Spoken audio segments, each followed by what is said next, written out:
And what we're going to do today is we're going to start from scratch, and we're going to construct this spreadsheet right here. And it's kind of busy. What we're going to focus on mostly today are the two tabs. This tab right here that says main production, and then we have a second tab right here that's the data sources for overlays. And what this is the information that I bring in for one of my graphics that I use mostly in pregame.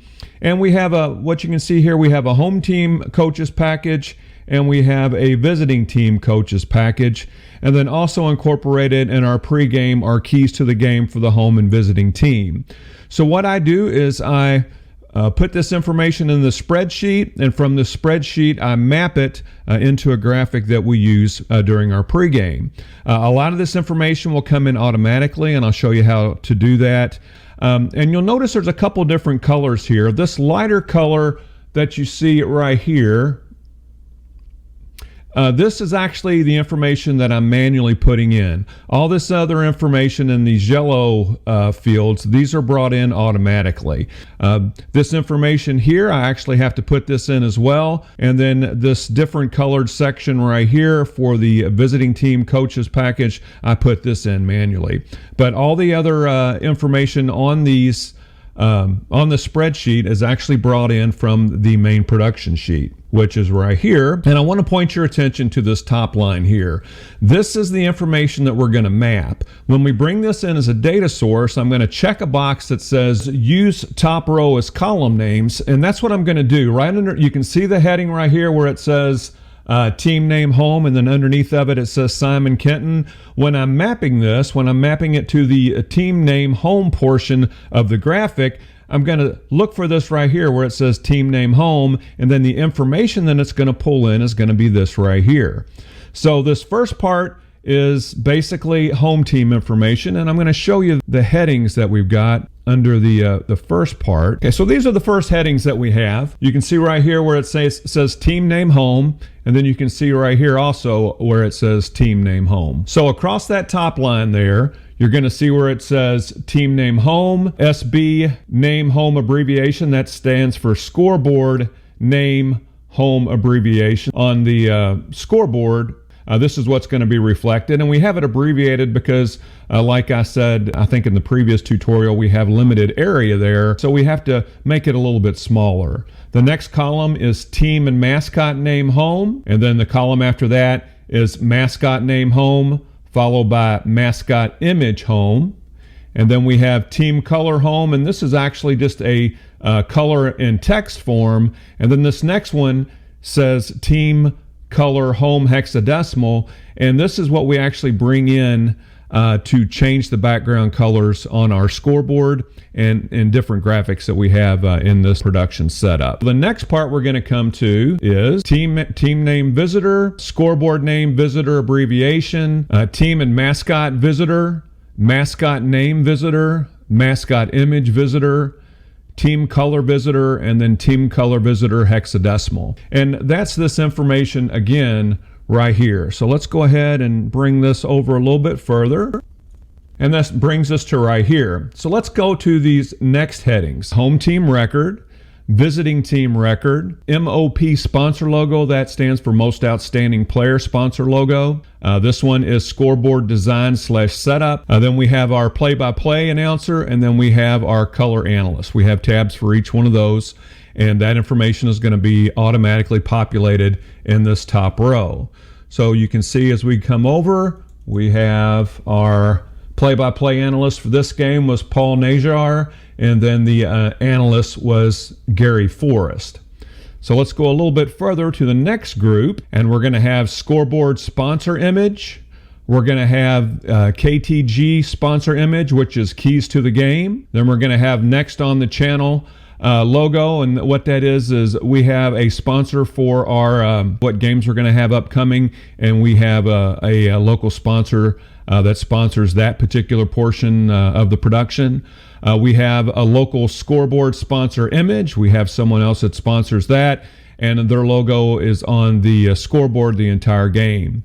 We also have a sponsor for the ticker, so we have a ticker, a place for the ticker image.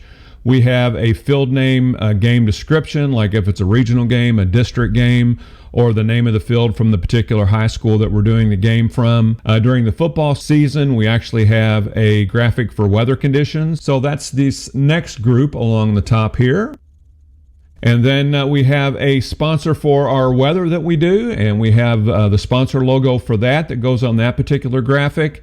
Then we have a local scoreboard that we put up during the game. We put that up during breaks and halftime, and then at the end of the game. And this is where this is the portion where we would input the text for that. And this is where the text is actually grabbed and brought into vMix from this particular area right here. So let's see where that would be. It'd be right here. Local scoreboard text. You can actually see right here, and I'll cover this in just a moment. This is where the information is put in for the scoreboard right here. And then what happens is when we put it in here, it's reflected in this area right here. And then we map the graphic to this particular area right here, and it's going to bring in all the information. So whenever we change this, it's automatically going to be changed in this area, and then this area right here is actually what's populating the graphic. Our next header here is most outstanding player. And again, this most outstanding player information that's being brought into this area right here is actually from right here. So we will be manually typing this in. This information is going to get pulled into this field right here, and this field is going to be mapped to our most outstanding player graphic. The next group of information that we have is visiting basketball coach image. Then we have home basketball coach image. We have home football coach image, visiting football coach image, and all of that information, as you can see, is right here. Then we have visiting football coach image, home football coach name, visiting basketball coach name, home football coach name, and then we have head coach home team and head coach visiting team. And I have the head coach in quotation because that text is actually being brought in from the specific field. So this is actually what we're putting in on a particular space on the Teams tab, and I can go ahead and show you that. On the Teams, you can see right here where it says head coach assumption, head coach Ballard. It's actually pulling in everything in this particular cell, so that we're actually including the head coach part of it. That's why I had head coach in quotation marks. And that's everything across that top line. Let's go ahead and look at the vertical column that we have right here. So the information that we have, it says left scoreboard team home, and then underneath that we have a drop-down menu, and we're able to select from all the teams what team is going to be the home team for this particular matchup. The next column is right scoreboard team, and it says visitor. And then we do the same thing for that. We have a drop-down menu, and we can select which team we want for that.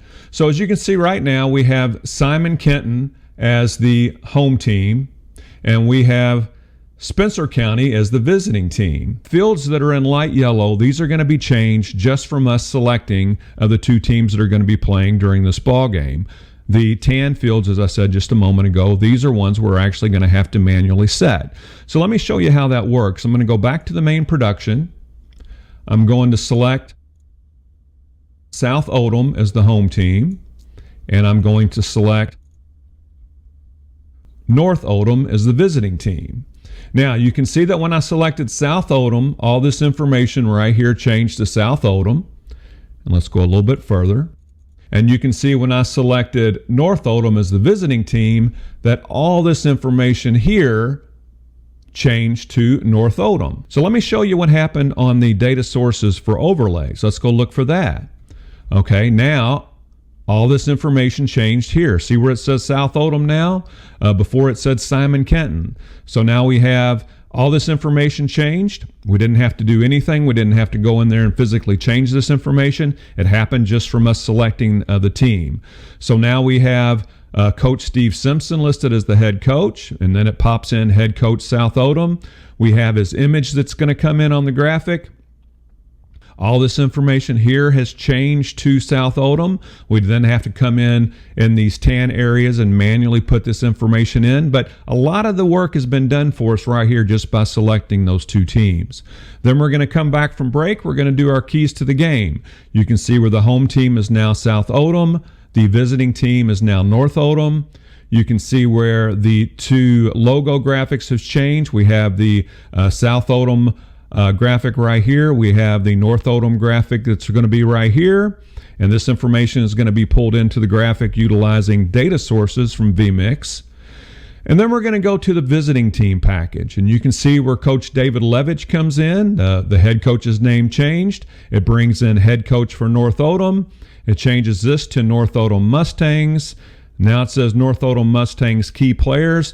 That's why I have those headings broken up into different things. Sometimes it'll just say mascot. Sometimes it'll say team name and mascot. Sometimes it just says team name. That's because I have different fields and I use that information on different graphics. So that's how that information is populated into the data source overlay. The next part is the game format. As I mentioned previously, we have different game formats based on what part of the state we're doing the production in. On this one here, it just happened to be the 8th Region Championship game. Then we also have our a list of play-by-play analysts. Oops, got to bring this back over. So by clicking the drop-down menu, we'll be able to see those. And then we have our color analysts right here. We have a drop-down menu for that, and we can select those as well. When we do our selection, that information is being pulled up into this top row, and then it's going to be utilized within a graphic. The home team record and visiting team record, this is actually things that we manually put in.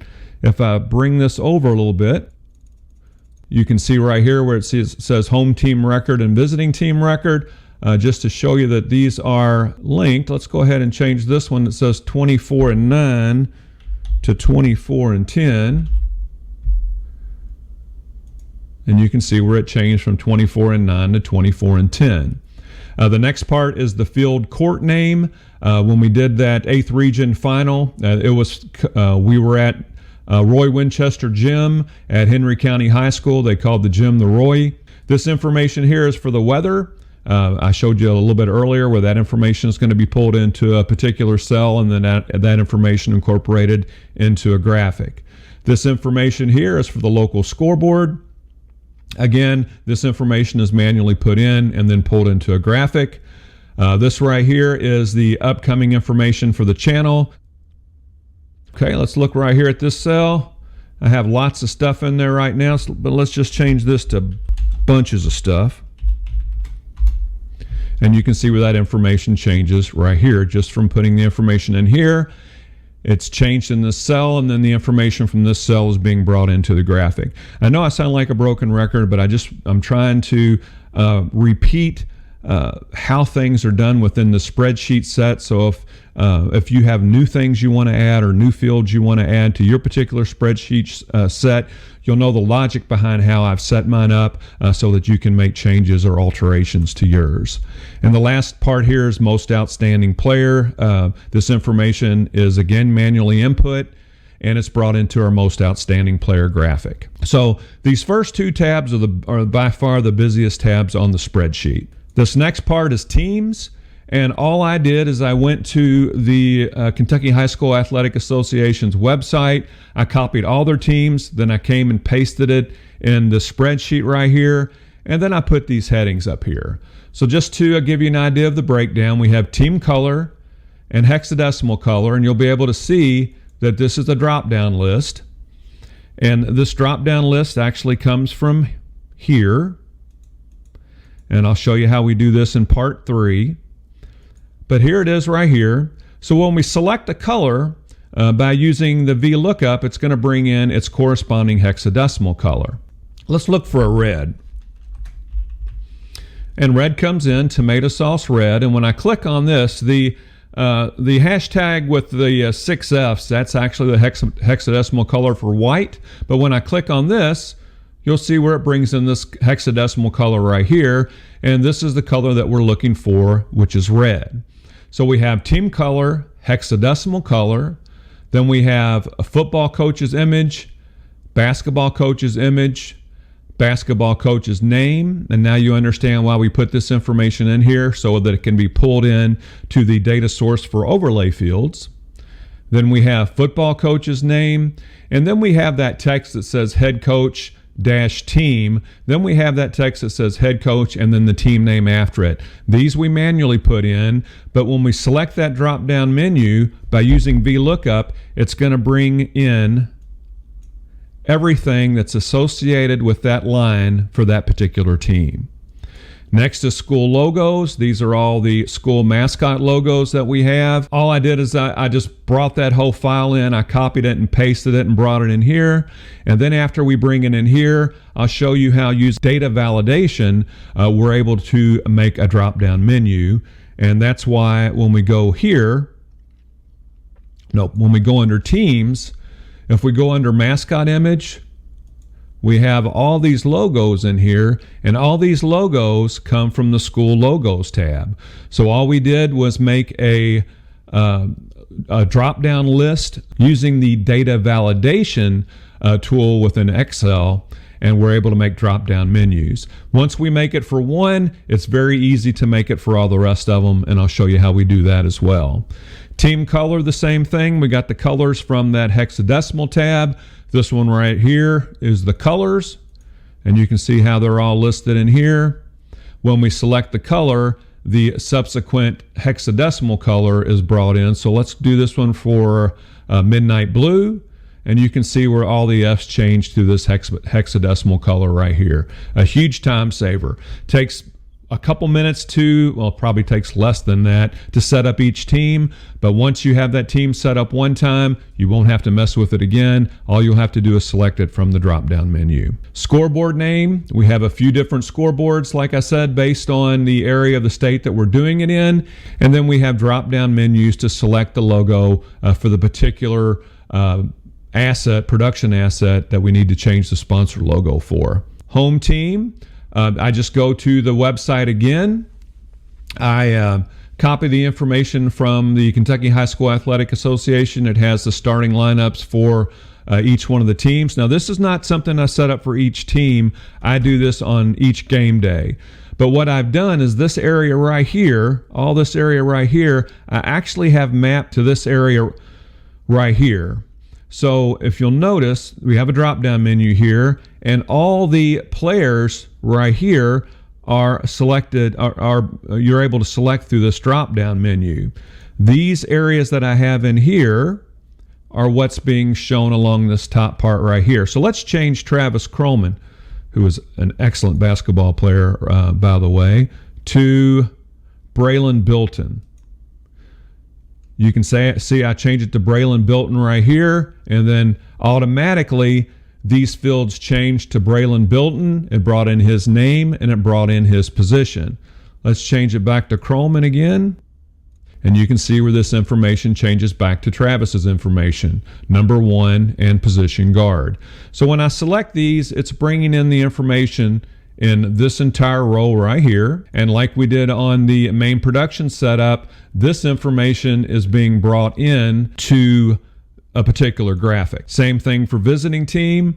I bring in the information, I copy and paste it in here. The reason that I have, just in case you were wondering why I have the number listed twice, it has on the website, it has it listed in this format. It has the number, it has the person's name, it has their position, then it has their class. When you're doing VLOOKUP, since our search term is the name, it's looking from left to right. So it wouldn't be able to pick up the number position over here, because that is to the left part of our selection, or to the left side of our selection. And when you select something, then it starts reading the information left to right. So that's why I had to bring in the number field again. So all I do is I copy this information, I paste it here, and then when I select one of the players, it automatically searches left to right for the particular information that we want for these particular fields. Our play-by-play names, I put these in manually. When I set it up for about 50 different spaces, so I have lots of room to go. Analyst name, the same way. I just have a few of them in here right now, but I have it set up for about 50 spaces, so as I add it, it's automatically going to be populated into our drop-down menu. These are our sponsor images, and we have a whole bunch of sponsors. We take all this information here, we put it into a list, and then that list is then we're able to select from that list the particular sponsors we need for the particular graphics. Our football coaches images are right here. Same thing.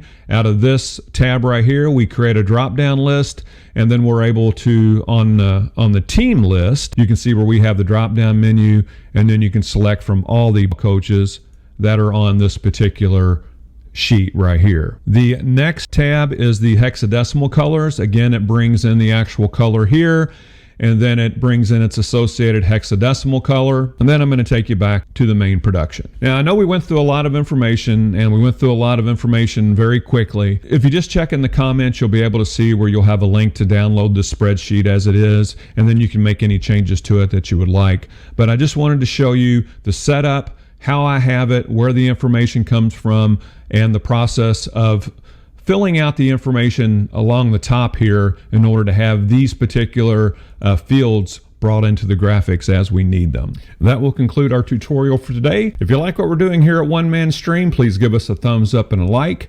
Make sure that you do subscribe so that you'll be alerted as soon as new videos are posted. If you have a moment, please stop by our website. That's onemanstream.com. And we have a shop there that has all the graphics that we've created throughout this tutorial series, along with many of the vMix UTC controllers as well. So if you get a chance, please stop by the shop there at onemanstream.com. And as always, thank you so much.